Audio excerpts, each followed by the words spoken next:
చేసేది సరదాగా తీసుకుంటారు. కొంచెం మహిళలు ఎక్కువ హర్ట్ అవుతుంటారు, లోన్లీగా ఫీల్ అవుతూ ఉంటారు. ఎందుకంటే మాకు చాలా కంప్లైంట్స్ వస్తూ ఉంటాయి జర్నలిస్టుల దగ్గర నుంచి కూడా, ఈ ఎక్కువ మహిళా జర్నలిస్టుల దగ్గర నుంచి. అందులో మహిళా కమిషన్ కంప్లైంట్ ఇవ్వడం జరిగింది. ఈ కంప్లైంట్ ఇచ్చిన పక్షం తర్వాత మాకేమి కాల్స్ రాలేదు, మేము ఎవరు మాట్లాడలేదు. ఎవరి పనిలో మనం మళ్ళీ యాజువల్ బిజీగా ఉన్నాం. 22వ ఆయన ఏం చెప్తారో ఎదురు చూస్తున్నాం. సడన్గా నిన్న సాయంత్రం యూట్యూబ్ ఛానల్లో, వాళ్ళ సొంత ఛానల్లో మనపై ఆరోపణ చేస్తూ కంప్లైంట్ వీడియో పెట్టారు. ఒక 1 అవర్లోనే నాకు దరిదాపు 100 కాల్స్ వచ్చినాయి. ఇమీడియట్గా నేను ఛానల్లో ఉంటూ నేను వెంటనే మా ఛానల్ లైవ్లో కూర్చుని దాన్ని ఖండించి చెప్పడం జరిగింది, లైవ్లో ఏం జరిగిందని. కానీ మనం మంచి చేద్దామంటే చెడు ముందు వెళ్ళిద్ది అంటారు. చెడు ఊరంతా తిరిగి వస్తే మంచి లాస్ట్ తెలిసిద్ది అన్నట్టు అయిపోయింది మన పరిస్థితి. మనం మంచి చేద్దాం ముందుకెళ్తే వాళ్ళు అసలు మనం చంపేస్తాం, మాకు థ్రెట్టింగ్ ఉంది, చాలా టూ మచ్గా మాట్లాడారు వీడియోలో కూడా. మనం జాతకాలు చెప్పుకోండి, అది మీ ఇంట్లో చెప్పుకోండి, పోనీ మీరు అడిగిన వాళ్ళు చెప్పండి. అంతేగాని పబ్లిక్లో ఒక సోషల్లో బిజీగా ఉండే పర్సన్స్, ఎక్కడైతే సెలబ్రిటీస్ ఉన్నారో వాళ్ళని టార్గెట్ చేస్తూ చెప్తూ దాన్ని మీరు పర్సనల్ క్యాష్ చేసుకుంటున్న దాని మీద మనం ఖండించాం. అసోసియేషన్ గారి, మహిళా జర్నలిస్టులు కానీ అందరం కూడా. ఈ ఖండించడంలో మనం ఎక్కడ మన పర్సనల్ ఈగోలు కానీ పర్సనల్గా తీసుకోలే, కానీ వాళ్ళు పర్సనల్గా తీసుకున్నారు. ఆయన భార్య, వాళ్ళ భార్య గారు అయితే అసలు మొత్తం ముందు ఎదురు ఇంకో మహిళ ఉందనే విషయం కూడా మర్చిపోయి చాలా టూ మచ్గా అసలు మేము చేసిన తప్పనే కూడా అంటలేదు. వాళ్ళు ప్రాబ్లం, మీకు ప్రాబ్లం ఏంటి? కొంతమంది కామెంట్స్ పంపిస్తూ ఉన్నారు. అసలు జర్నలిస్ట్ అసోసియేషన్కి ఫిలిం వాళ్ళ యాక్టివ్కి మీరెందుకు కంప్లైంట్ ఇచ్చారో కూడా అడిగారు. మేము సమాధానం చెప్పాం. ఫిలిం ఫెటర్నిటీలో జర్నలిస్టులే ముందుంటారు. ఇప్పుడు నాగ చైతన్య గారు, శోభిత గారు కానీ ఎవరి మీద వాళ్ళు ఇప్పుడు జరిగింది కాబట్టి వాళ్ళ పేర్లు మెన్షన్ చేయడం జరుగుతుంది. కానీ వాళ్ళ కాకుండా మిగిలిన వాళ్ళు ఎవరైనా సరే, డైరెక్టర్ కానీ ఎవరైనా సరే, వాళ్ళు పొద్దున్న 6-7 షూటింగ్కి వెళ్తే రాత్రి 9-10 వస్తారు. అది ఫిలిం జర్నలిస్ట్గా పనిచేసే ప్రతి ఒక్కరికి తెలిసింది ఆ విషయం. వాళ్ళు వెళ్ళి కంప్లైంట్ ఇవ్వడానికి అంత టైం ఉండదు. వాళ్ళు కంప్లైంట్ ఇస్తే ఎందుకు వచ్చిన బిజీ, మన బిజీ మనల్ని కూడా క్యాష్ చేసుకోవాలని చూస్తున్నారని యాంగిల్లో చూస్తారు. మన జర్నలిస్ట్ అసోసియేషన్ యాక్చువల్గా మనం ఛాంబర్ తోటి, కౌన్సిల్ తోటి, మా అసోసియేషన్తో మనం మీటింగ్ జరుగుతుంది కూడా అదే. ఇలాంటి సమస్యలు జర్నలిస్టులతోటే వస్తుందని వాళ్ళు మాకు నోటీస్కి తీసుకొచ్చారు. జర్నలిస్టులే కాదు, కొంతమంది సెలబ్రిటీలు సొంతంగా వాళ్ళు పబ్లిసిటీ ద్వారా ముందుకు వెళ్ళాలని చెప్పని ఈ సోషల్ మీడియాలో ఎక్కువగా ట్రోల్స్ చేయటం, నెగిటివ్గా మాట్లాడటం ఈ మధ్యన ఎక్కువ పెరిగిపోయింది లాస్ట్ 1 ఇయర్లో. మేము మహిళా కమిషన్ శారద గారిని కలిసినప్పుడు కూడా ఆవిడ కూడా చెప్పారు, నా నోటీస్ కూడా ఇలాంటి చాలా వచ్చినాయి కంప్లైంట్స్. పని ఎక్కడొక్కడ చోట మొదలు పెట్టాలంటే ఎవరో ఒకరు ముందుకు రావాలన్నారు. మీరు ముందుకు రావడం సంతోషం అని మనకు చెప్పడం జరిగింది.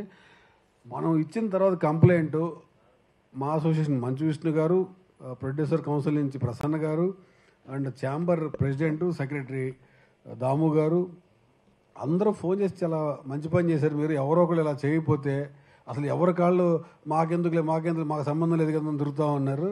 అంటే బిజీగా ఉన్న వాళ్ళు టార్గెట్ చేసి ఇలాంటి వాళ్ళందరూ క్యాష్ చేసుకోవాలని చూస్తున్నారు.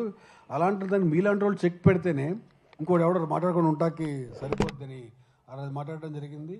మనం ఆ రోజు సోషల్ మీడియా జరుగుతున్న ఇష్యూని సుమోటోగా తీసుకుని మనం కంప్లైంట్ చేసాం. మనకేం కంప్లైంట్ ఇమ్మని అక్కినేని గారి ఫ్యామిలీ నుంచి మనకేం రాలేదు, శోభిత గారి ఫ్యామిలీ నుంచి కూడా మాకేం రాలేదు. జర్నలిస్ట్గా బాధ్యత గల పౌరులుగా మనం ఈ సొసైటీలో తిరుగుతున్నాం, ఫిలిం నగర్ సొసైటీలో తిరుగుతున్నాం. మన కళ్ళ ముందు ఇలా జరుగుతుంటే వీళ్ళకి మనం ఏం చేయలేకపోతున్నాం ప్రతి ఒక్కడికి ఉంటుంది. కానీ ఓ అసోసియేషన్గా బాధ్యత తీసుకుంటే ఎక్కువ రెస్పాన్సిబిలిటీ ఉంటుంది, ఎక్కువ రీచ్ ఉంటుంది. ఎవరన్నా మనం ఒక్కళ్ళు మాట్లాడిన దానికి, అసోసియేషన్లో 10 మంది మాట్లాడిన దానికి 100% తేడా ఉంటుంది. ఒక్కళ్ళు మాట్లాడితే నీకేంటి అని అంటారు.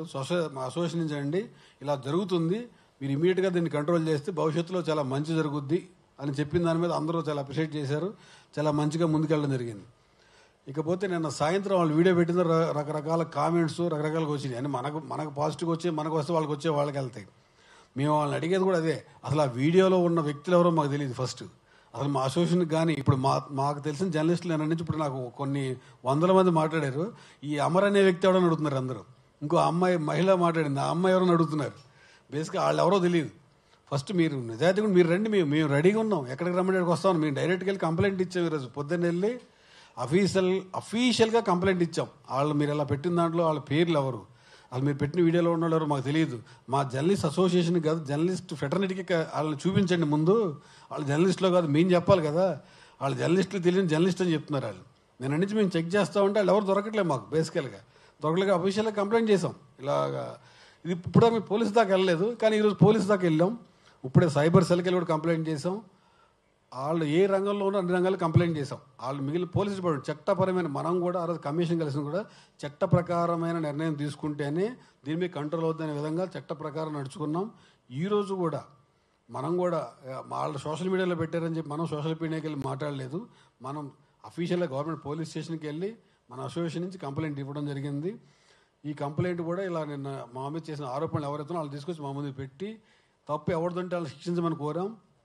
అసలు మనం తెలియని ఒక కాల్చి గుడ్డ ముఖం మీద వేసి మీరే నిరూపించుకోండి అంటే ఇంకోళ్ళు రావడం కూడా భయపడతారు. కానీ అసోసియేషన్ ముందుండి ఎందుకు చెప్తున్నామంటే ఇలాంటి ఇంకా ఎక్కువ ఫేస్ చేయాల్సి ఉంటుంది ముందు ఇలాంటిది ఏదైనా మేము అసోసియేషన్ ఫేస్ చేస్తాం, గ్రూప్గా ఫేస్ చేస్తాం, గ్రూప్ ఆఫ్ జర్నలిస్టులు అందరం కలిసి. ఆ విషయాన్ని మేము చెప్పడం కోసం ఈ ప్రెస్ మీట్ పెట్టడం జరిగింది. ఈ ప్రెస్ మీట్కి విచ్చేసిన Telugu film directors association president Veerashankar గారిని రావాల్సిందిగా కోరుతున్నాం. మనం ఈ ఇష్యూ చెప్పగానే వీరశంకర్ గారు వెంటనే చాలా మంచి పని చేస్తున్నారు, డెఫినెట్గా నేను వస్తాను అని చెప్పారు. Thank you very much Veerashankar గారు.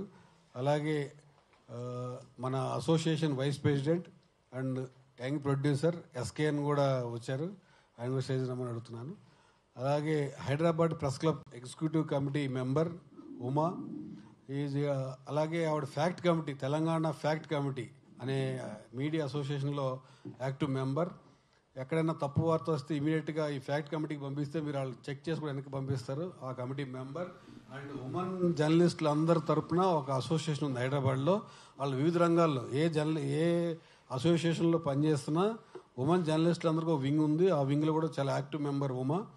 ఆ రోజు మహిళా కమిషన్ కంప్లైంట్ ఇచ్చిన రోజు కూడా యాక్చువల్లీ అన్ని గ్రూపుల్లో పెట్టాం. ఎవరైతే మహిళా జర్నలిస్టులు కానీ యాక్టివ్గా ఫీల్ ఉన్నారో అందరు రమ్మని అడిగాం. వాళ్ళందరి ఆధ్వర్యంలోనే కంప్లైంట్ ఇచ్చాం. దాని ప్రకారం ముందుకెళ్ళాం చట్ట ప్రకారమే. ఈరోజు కూడా మనకు జరిగిన దాన్ని కూడా మనం చట్ట ప్రకారమే పోలీస్ స్టేషన్కి కంప్లైంట్ ఇచ్చాం. అదేవిధంగా ముందుకెళ్తున్నాం. ఇది ఇప్పటివరకు జరిగిన విషయం. దీనిపై స్పందించడానికి ముందుగా మన ప్రొడ్యూసర్ ఎస్కేఎన్ మాట్లాడుతారు.